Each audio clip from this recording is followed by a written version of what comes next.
Kenny, the guys at the last game clearly weren't, I guess, happy, right, with how they played. Is that something that you hope that they can channel kind of into this game today? I mean, they're competitors, and they don't like losing a 16-point lead, and kind of how we lost it. I think that is it shows their competitive side and how they want to be more perfect, right? So that's good. It always leaves you on edge when you don't finish a game in the manner you want. So um, I don't know. These guys move on. They're young, but they also know this is for us an important game in the sense like we could clinch the first seed, right? So there's something to play for, and then you got Sac who's really fighting, really fighting for a spot in the Western Conference and the play-in, trying to move up. So um, I think both teams will be motivated. Ty Jerome, we saw, was upgraded on the injury report there to questionable. In terms of what you, what you've missed with him, I think it's been 5 games now. Like, where's been the biggest area that you've noticed? Personality, you miss his character, right? He has a little flair, and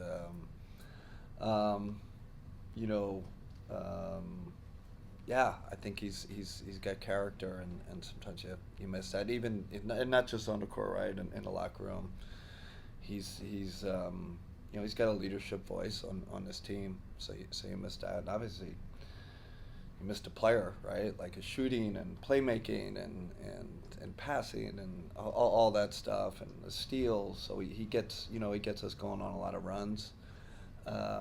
So yeah, well, really happy to have him back. We'll just have to gauge it, right? Like how many minutes he gets, and we have a parameter here, but gonna feel it out, see where he's at, and communicate with Steve while we're on the bench. Chris. Hey Kenny. Chris. So does that mean Ty will play today? Yeah. How about Dean? Looking that way. He's gonna try it. I'm assuming both of them play. Gotcha. And then where do you come out on the whole rest versus rhythm towards the end of the season? Really, I think where I am right now. Let's take care of business tonight, and then we've had discussions because that's our job, right? We have to be ahead of stuff, but I think it's unfair, like to kind of comment. We're gonna have to come up with a strategy if we do end up, clinching today. Okay. Hey, Coach, you got Jared back in Brooklyn. Can you just talk about rookie Jared versus now and what you've seen from? Oh man, he's gotten so much better since I coached him. We had him in a real tight box. I think when he was in Brooklyn, it was kind of rim roll, everything at the rim, both offensively and defensively. And he's just expanded his game, especially the passing piece. I mean, even last game, he made 2 or 3 passes against San Antonio. Left hand hook pass, kind of no look pass to the corner. So he's really improved there. I say his footwork's improved. Really good. He's become a really good pivoter, but much better player than when I had him. Real credit to previous coaching staff and him, but quite honestly, to grow his game like he's grown. And listen, this season, we've had some guys dip after the All-Star. Not him. He just keeps getting better. Really having a heck of a season. Second question, Yeah. with Evan and his three-point shooting, was there a conversation before the season? Did you see that before you came in that you wanted him to take a? Yeah, at the conversation and a push, and it wasn't extreme like, hey, we want you taking 10 a game, but can we up that, two or three a game, and what I like is the attempts have gone up, right, and he feels more comfortable, and I think part of his next step and part of our next step is to get him to stretch it, especially when he plays with Jared out there. To have him be kind of almost play a stretch four, and he's filling that role fantastically. And now we need to. I think the next step, can he do it in the playoffs? And we're going to continue in the playoffs. Shoot it more.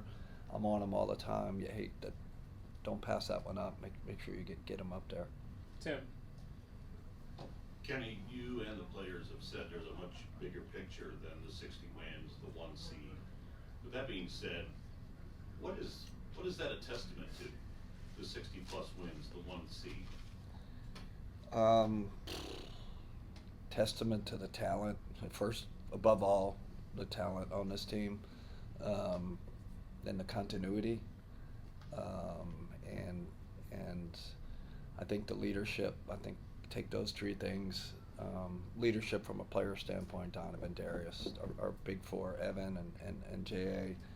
All those things together, I think that's what it equals.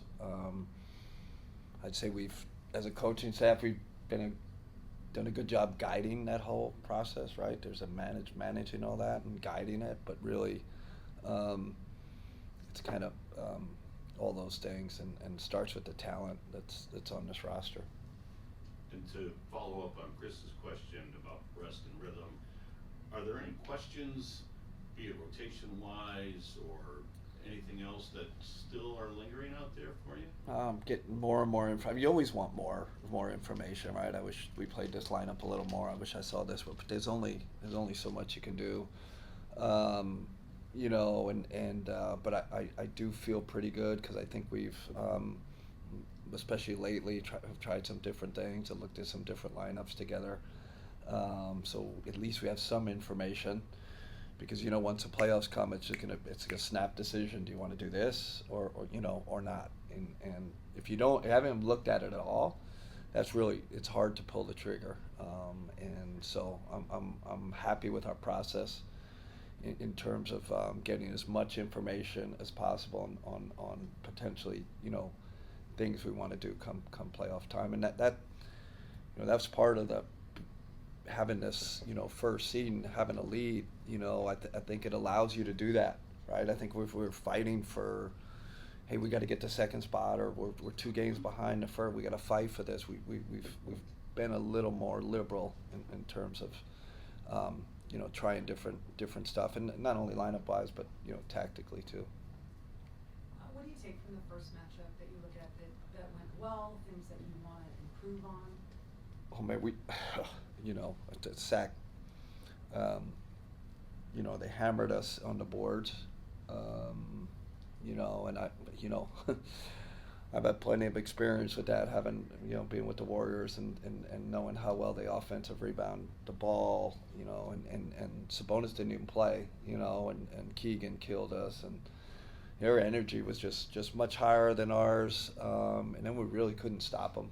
So our thing's going to be, are we going to, defend and rebound against this team, and again, they're fighting for their kind of postseason lives, so I expect them to come out with the talent they have, the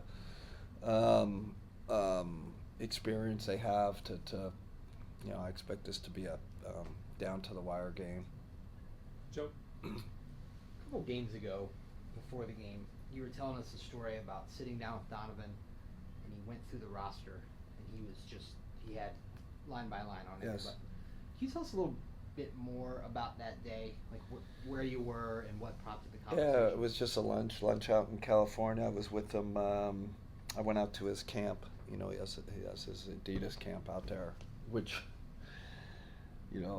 typical Donovan. It was like the camp was so well run, and I'm not saying that because I'm Adidas or any of that. It was just super organized. He was like leading stations, which normally kind of star players, what I've seen in the past, they kind of oversee everything. He was actually doing it. Then we went to lunch after, and that was kind of thing. What went down the roster, which gave me so much information, and then we talked, tactics.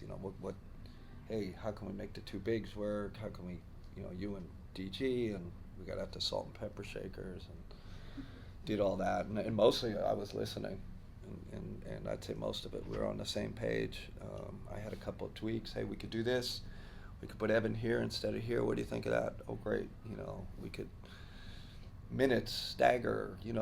Maybe stagger your minutes. Shorten your minutes a little. Stuff like that. And those were the beginning conversations. Then of course we followed up, and as open gym started and all that, we just got more and more on the same page. I mean, the conversation around Donovan all year has been about the personal sacrifice he's made and the empowering. Did those things come up at this lunch? I don't know. I think he gave me the answers, right? Like, he knew that was the next step. I can't take credit for saying, hey, Donovan, we need to change this, and this. Go do it or go execute. It was more him saying, hey, I know we need to do this. He was ahead of it, in other words. And I was just like, man, he's on it, right? I came away from that lunch like, this guy. And again, we've talked about Joe, right? He's 28 now, right? He's not 24. Like, there's a maturity when you start. But I've seen with players, they start getting that, that age. They just the answers start coming a little easier. Cam. A non-basketball Donovan question Yeah. for you. Donovan reached out and was able to connect the team, the local team that saved the family from a fire, to make sure he got recognized. And he's said that he wants to use his platform to highlight local heroes. As his coach, what does it say about Donovan the person that he's so passionate about doing those kinds of things? He's one of those people, he really does think of other people before himself. And that's just, I see it in the basketball realm, right? It's part of the selflessness, and I think sometimes people, Donovan, you got to be more or you got to look for more for yourself, and I don't think that's his nature. And I've seen that off the court, whatever your event we're at, or charity function with the team. He's like, he always does a little more. It doesn't seem like an obligation for him. Like, I want to do this. I don't know.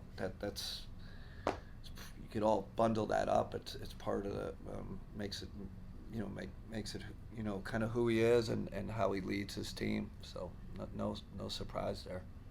Dan. The other night we saw Jared not play in the second half after playing in the first half. Is that something that you anticipate happening?